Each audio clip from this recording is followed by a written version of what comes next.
Hi, everybody, and welcome back to PA Harness Week. I'm Steve, she's Heather, and you're you.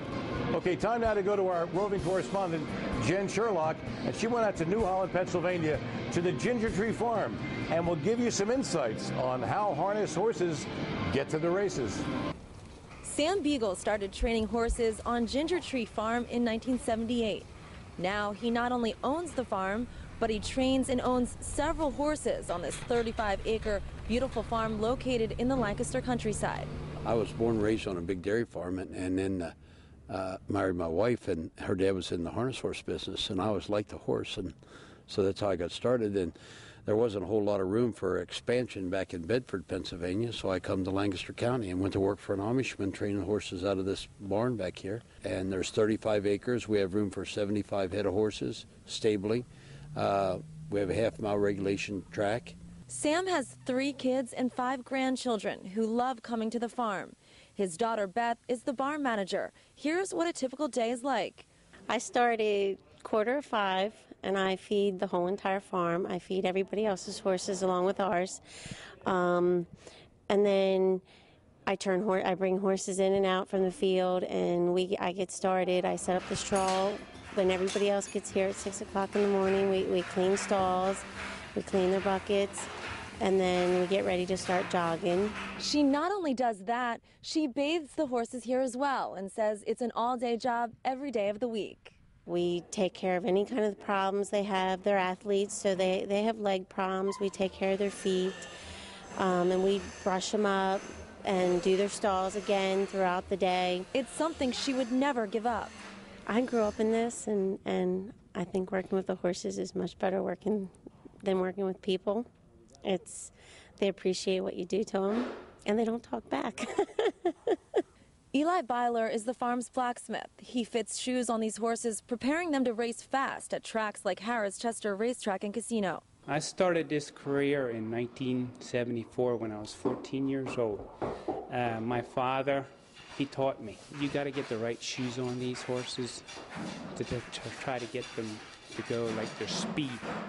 The owners want speed. I go to conventions, and it's just like going to school, so I do it 2 or 3 times a year just to get more education.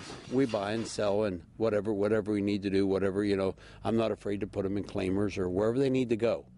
We have to show a profit. Max Hemp one time said that's a man that owns Keystone Farm, and he said this is no game for the faint at heart. Because you can be on top of the world today, and he can have a broken bone tomorrow. So they're athletes, and you got to look at it like that and take the good with the bad. I'm Jennifer Sherlock for PA Harness Week. Thank you, Jennifer, and thank you, Sam, for the insight there on the farm. Time to go back to the action now. Open trotters, winners over $25,000 lifetime. Pembroke Prayer with CC Driver was odds on at 4-5. Winning Mister was 3-1 with Matt Kikali. Big Boy Lloyd was a generous 7-2, which was kind of shocking, with Georgie Nap. Here's the call. Winning Mister has been under constant pressure from the first over Pembroke Prayer with 3/8 to go. Big Boy Lloyd is staying right with them in the tight pocket. 2 lengths to Sand Top Gun, gaining wide of Windsurfer. 2 off Last of All, and he's perfect. Still has 6 to make up. 3/4, 1:23 and 3/5 seconds. 3/16 to go. Winning Mister maintaining a narrow lead, still a neck in front. Pembroke Prayer continues to inch closer on the outside. And Big Boy Lloyd's cut loose up the open stretch. Sand Top Gun close enough if good enough. A 16th to go. Pembroke Prayer takes over. Big Boy Lloyd, one final surge. When will the bettors learn? Big Boy Lloyd ain't to be messed with. He beat the chalk Pembroke Prayer, who was parked to the half in 55-1, won a huge mile in 1:53-3, and he only lost to the next, so he was huge. Sand Top Gun off at 7-1 with Dave Miller, got third. Okay, this past week at Harrah's Chester, we had the Billings East Regional Final. It went for a purse of $15,000. The favorite was My Mom's a Blizzard, but with a bobble at the start of the race, it made the 10-horse field a wide open race Winning it in 2:30 and 4 was Winterleebrook by 2 lengths. Now, don't get alarmed by the time. This is a race of 1.25 miles. The winning driver was Joe Bongiorno, who is 17 years old. Now, second was Civil Cause, and the money for third was awarded to Dome Racer. Now, race 5 was a non-winners of $25,000 in the last 5 starts. The purse was $23,000, and Dash N with Tim Tetrick was the 3-2 chalk. Slight favorite over 2-1 Jetty with George Napolitano Jr. That is exactly how they finished. Dash N besting Jetty in 1:50 and 4. Mr. Right now, longest shot on the board at 28-1. Grab third. Stay with us. When we come back, we're going to meet the father of network TV star Jonathan Groff. His name, trainer-driver Jim Groff. Don't go away.